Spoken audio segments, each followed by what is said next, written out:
Hello everyone and welcome to another video of me. So I kept getting this ad for this movie and I was like, okay, this looks really bad. So I might as well make a review on it. And to give you like a kind of frame of reference why this movie is so bad, it's a webtoon Wattpad studio movie. So it was based off a Wattpad story, and I'm not saying that the story was bad. If you're a fan of the story, maybe it wasn't translated well into the movie, but the movie is bad. We start off with our female lead greeting her friend with some dance moves. Noah Beck, or his character's called Drayton. I'm not calling him that. Drayton? I'm just gonna call him Noah Beck or Noah from now on. Anyway, as I was saying, wait a minute. What's that? Oh, Noah Beck was an executive producer. Of course he was. Okay. He arrives at school on his motorcycle because all bad boys drive a motorcycle. And he does the worst thing imaginable. Be late to class. Present. Starting the year off with a low bar, Mr. Leahy. Alice is asked by her teacher about the book Romeo and Juliet, and she calls the book tragic. Something about a meaningless hookup. I don't know, some cringy one-liners. Beck's character gives us the great insight of they just wanted to have some fun. And in Dallas's words, they died. They sort of officially talk, I guess, not really meet, because they met in the classroom, but they officially have a conversation on the football field because Noah Beck's character almost hits Dallas's friend in the face. He repays her by then taking out her car mirror. So, that's nice. To get her mind off things, I guess, she goes to her studio, dance studio. Well, it's not her studio, it's her dance coach's studio, but she goes to the studio to take her mind off it and to practice. And I just want to say that in this clip, I actually do like the dancing in this movie. I'm not a dancer myself, so I doubt it's like anything like crazy. I just think it is really pretty and probably the most enjoyable thing to watch in this movie, which is crazy because there was no talking, so that really sets it up for you. But don't worry, guys, Noah Beck shows up to her house unannounced. Isn't he great? Before he does that, we find out that Dallas's parents have passed away. Oh, we're so sorry to hear about your brother that passed away. He gets 5 big booms. Boom! Boom! Boom! Boom! I don't know how. I don't think it's ever covered in the movie, but they are no longer with us. And they decide to tell us this in a very cringe line. I don't know how else to put it. That's basically what it is. I'll show you. What a sweet legal guardian. You can just say brother. The line delivery in this movie from everyone is actually pretty awful. I think it's partially the script and also partially just the actors. No, Beck. Who said that? I think the best actors in this movie are probably the 2 coaches, which is Dallas's dance coach and Noah Beck's football coach, who is Dallas's brother, but even then, their line delivery is also kind of grating to listen to. There's a party that happens and nothing really interesting or of note happens. I just want to highlight this line. Excuse me, because I'm a jock, I don't understand consent. Wow, really had me swooning there, Noah Beck.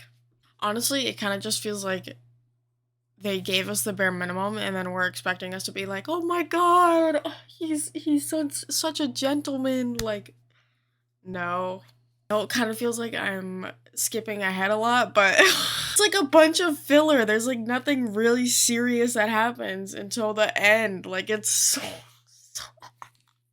Anyway, skipping ahead, they go on a school trip, and, you know, of course they end up sitting together because why not? And let me just say, Noah Beck says probably one of the worst lines ever. Nice catch. I'll not just go with my hands. I'll not just go with my hands.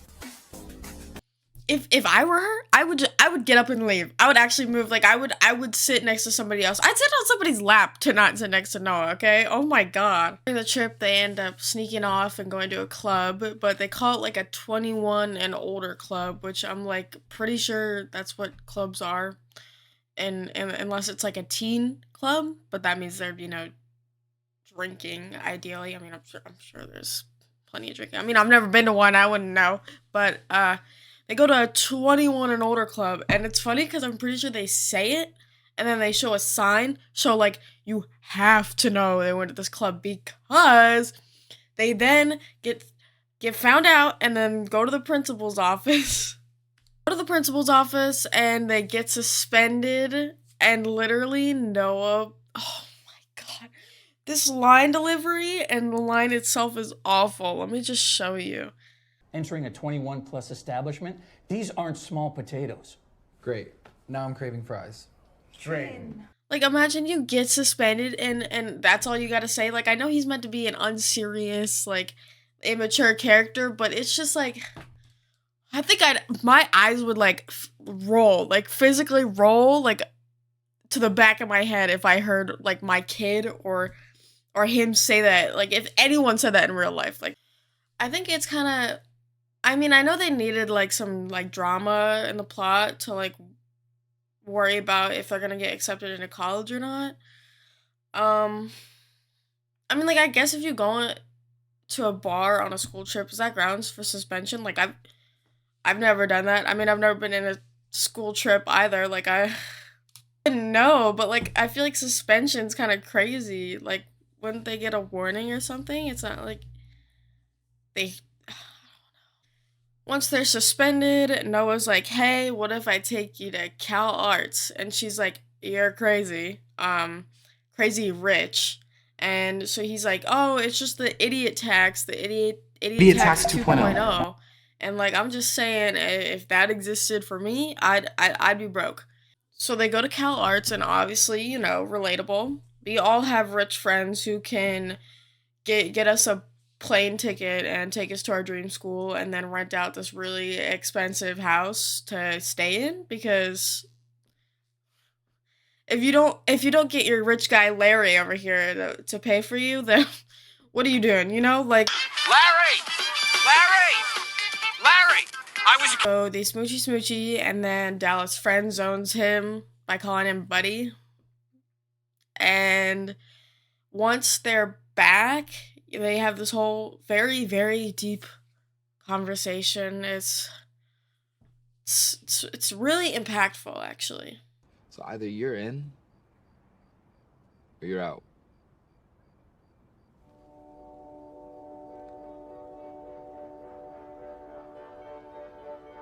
I'm in.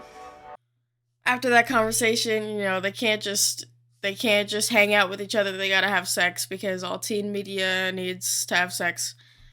Maybe I'm just like asexual, but I'm so over it. I don't need to see that. Like, then they show a montage of them hanging out to show that time's passing or whatever, and we get to the scene where Noah Beck's character talks about how his sister is missing or dead. I'm pretty sure she's missing.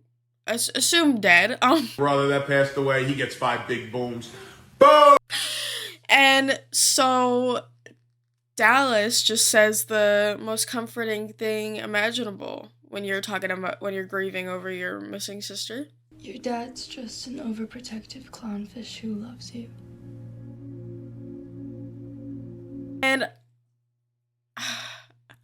I just want to say, during this scene, Noah Beck does not shed one single tear. He acts that, and like, you can sort of see his eyes are red, but like, I did not see one drop. That face was dry. And then Dallas starts dancing. Afterwards, Dallas is invited to a birthday party, and I don't remember whose party it is. I could rewatch it, but I don't want to put myself through more of this movie, so it's just somebody's birthday party. And funniest clip in the whole movie, is probably Dallas and her brother knock on the door, and Beck's like, "Oh, you look cute," and then her brother's like, "Actually," he's like, "Oh, thank you, but you're not my type." Wow. You look amazing. Aw, thanks. But you're not my type. That's the peak comedy in this movie. Just the one. I think that was the only time that I laughed. It was just like one scene. And it's not even like hilarious. It's just like, huh, that's funny. It got a chuckle out of me, okay? That not even a chuckle, it was a snort. It was like after the party, they have like a family dinner, and Beck and his dad start fighting. And Dallas takes this as it's about her because, of course, mom and dad stop fighting. So they break up and they're all depressed, and she ignores her friend.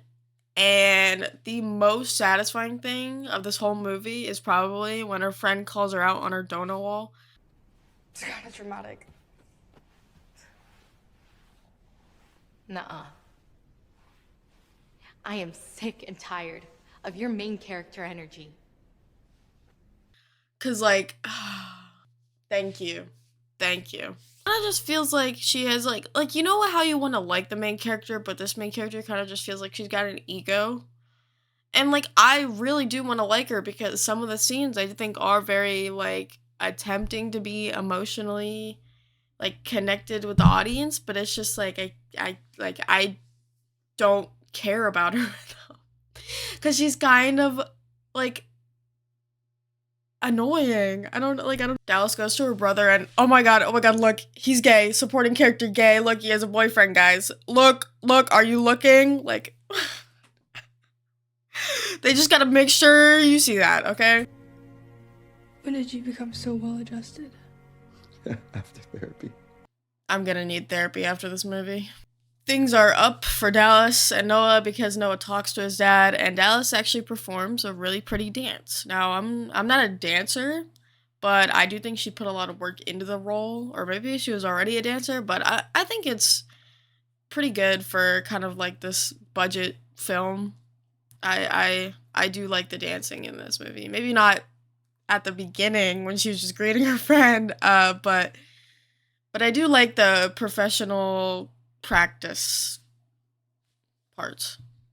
So, of course, Noah and Dallas get back together, and she apologizes and brings up her zodiac sign. I don't know why, but alright, you want me to get emotional or sad, even just a little bit?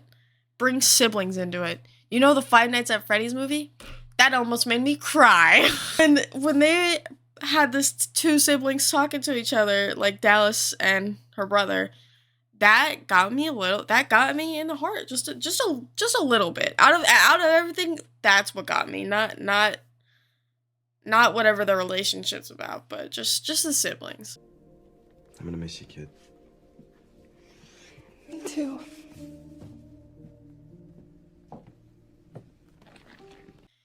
Dallas goes to CalArts, she gets in, and surprise! Noah's there too. Heads up!